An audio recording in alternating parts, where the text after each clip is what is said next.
ತೆರೆಯುತ್ತದೆ.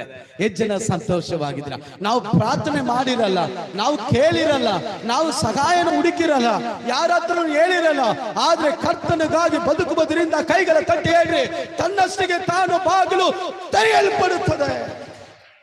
ಹಾಲೆಲೂಯ. 10ನೇ ವಾಕ್ಯ ಓದಿ.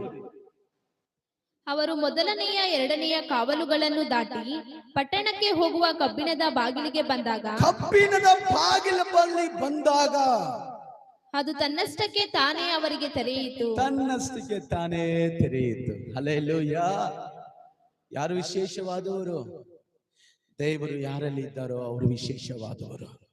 ನಮ್ಮಲ್ಲಿ ದೇವರಿದ್ರೆ ಕೆಲವು ಡೋರ್ಸ್ ನಾವು ತಟ್ಟೋದೇ ಬೇಡ. ಕೆಲವು ಡೋರ್ಸ್ ಕ್ಲೋಸ್ ಆಗಿರೋ ಡೋರು ದೇವರು ನಮ್ಮಲ್ಲಿದ್ದಾಗ ತನ್ನಷ್ಟಿಗೆ ತಾನು ಓಪನ್ ಆಗುತ್ತೆ. Hallelujah, amen, hallelujah. ಎಷ್ಟು ಜನ ಸಂತೋಷವಾಗಿದ್ದೀರಾ? ಎಷ್ಟು ಜನ